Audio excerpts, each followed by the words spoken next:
Hey guys, it's Khal here from Chaos Sabers. So this is the official launch of run number 2 of the Deep Groove Qui-Gon Jinn Hilt run between myself and one replicas based in South America. We had a great success on the first run. All 25 hilts sold out in less than 24 hours, so we were extremely pleased with the support that we got from there, and the feedback we got from everyone was fantastic. They really appreciated the quality of the hilts and the fact that they was really user friendly in terms of installing. You may have noticed that there has been a chassis designed for this already for a nano biscotti soundboard. The link in the description below will take you to Goth 3 Design Shapewear store, my good friend Cedric, who designed the chassis, so you can DIY and do it yourself, make yourself a Deep Groove Qui-Gon Jinn lightsaber hilt using that chassis design and a nano biscotti soundboard by the famous Plector Labs, best soundboards on the market in my opinion. So we'll just go through, run through the hilt, any changes that have been made and some other bits of information. So all of the black pieces are anodized black. They've been polished and then anodized black, so you get this nice sheen. The flange and the shroud is polished. It's polished aluminium, and then the red knobs are anodized red. So no painted parts on here. They do have the Covertech wheels on them to help assemble the saber. You'll see that there is a hole in the pommel. The reason why there's a hole in there is because we have designed 2 different inserts. So this time, if I just zoom in, we've got an insert based off Qui-Gon's image caster, same as before, for sound venting. If you have a look at this reference picture here, you'll see the resemblance between the image caster and this piece here. This time as well though, we do have the blank versions for those who do cosplay and want to just have the hilt as a belt hanger, something that's accurate. And if they go to maybe Celebration this July dressed as Qui-Gon or cosplaying as Qui-Gon, there is a blank display pommel insert as well. So you can just use the C-clips from TCSS, or you can use just C-clips from the hardware store, and you can have 2 different pommel inserts for the pommel. They do come with the heat sinks as well. The heat sinks have been designed for a tri-cree. So if I just unscrew this here, put this to one side, you see you've got your heatsink here, and it's copper body, the heatsink, and then it has anodized aluminium sort of flange which screws in. It's threaded, centre hole for wire passages for the Cree wires, and it just slides into the hilt like this. The lip stops it from going in, so there's no heatsink retention screw required. It just slots in like that, and the chassis for the battery and the switch holder, it sits in here, and it stops it from rattling as well because of the wires and the sort of pressure. And then you just screw your emitter back on and it will clamp down on the heatsink. Also, from the feedback that we got from you guys, the blade retention screws are already pre-drilled and tapped to an M3 grub screw, so you don't have to worry about drilling and tapping any retention holes now. Also, just quickly, if you were on the first run of the Qui-Gons and you would like a blank display pommel insert, send me a message with your PayPal transaction ID or your forum username or your name on Facebook, and the date that you paid, and I will send you one of these free of charge. You don't need to pay anything, but just let me know, because it's only fair that this is included for those customers in the first run, because they are included in the second run. The blade holders accept 1-inch blades, so if I just show you here the size of the blade holder with the heatsink in there, so you see you get some nice blade depth in there. If I just zoom out a little bit, so you get quite a good blade depth. So these can be used for light to medium dueling if you do end up putting electronics in there.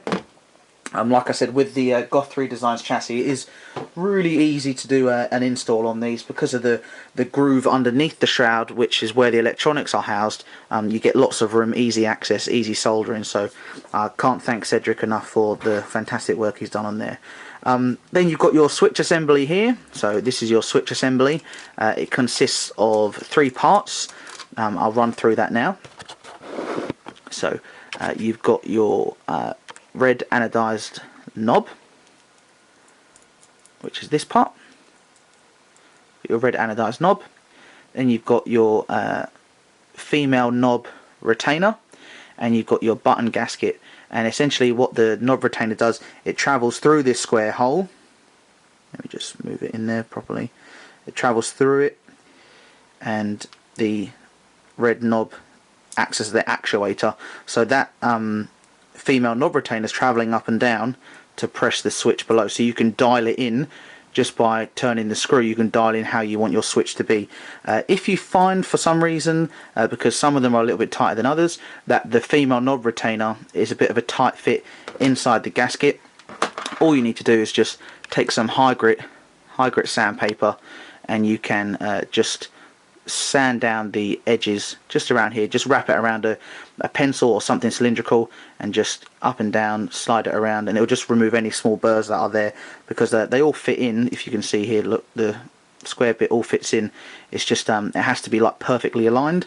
So if you just want to make it a little bit smoother, a little bit of a smoother drive for pressing the button, you can just use a bit of 400 grit or 320 grit sandpaper, and it won't be enough to take off the anodizing heavily, even though it's not seen, that part, but it will just allow for a much smoother sort of motion of travel. So that is what is responsible for pressing the button that you use. I know that some people found it quite difficult to get the buttons that were required, so on my Etsy store, in the link below where you can order these hilts, I've also included a Etsy listing for those switches that you'll need for the chassis, so you can order those switches. So I'm pretty sure I've covered everything. Just to prove that they are the deep grooves, you can see here, I just take this pommel insert, it just deep grooves there, goes all the way through. So those deep grooves are there. You can see my hand behind it, and yeah, there was 50 hilts available on this second run. I think 10 of them were already sold, so get them while they're hot. I will obviously make more in future. I've just got to get some other projects out of the way, so it may not be until maybe next year or end of this year that I do another run of them. But me and One Replicas are really proud of the support, really proud of these hilts, sorry, and really thankful for the support that we got from you all. And yeah, if you have any questions whatsoever, just let me know. You can ask me through my Etsy store, through the Etsy conversations page, and I'll get back to you guys. I do go on holiday on Wednesday for 10 days, till the 20th of May, 21st of May, sorry. So any orders that are received up to Wednesday will ship. If you choose FedEx as a delivery option, the latest date for that is Tuesday for collection on the Wednesday. But if you choose standard tracked option, I can ship it on the Wednesday. So you guys have got till Wednesday to get shipping. Otherwise, you will have to just wait till I get back from holiday, and I will post the outstanding orders on Etsy. I'll put the Etsy store on vacation mode before I leave, so people are aware, for those who don't watch this video. But I will be sharing this video around for everyone to see. So hopefully you guys take the time and watch it. For international customers, if I'm speaking too fast or you don't quite understand some of the things that I'm talking about, shoot me a message and I'll be happy to explain in an email format for you guys. I know that being the lightsaber community, there's people worldwide, and not everyone speaks English, so I'm more than happy to help with those customers. So yeah, I think I've covered everything. If I have forgotten anything, I'll add it to the description. But yeah, thanks very much for your support, guys. I hope you guys enjoy the Qui hilts, and definitely send me a picture or a video if you end up finishing yours. I've got a few pictures already from people from before who successfully installed theirs, and I hope this install makes it a little bit easier the second time round. And thanks again for watching. Any questions whatsoever, like I said, don't forget to ask. I'll be happy to help. Thanks very much for watching, guys. Speak to you soon.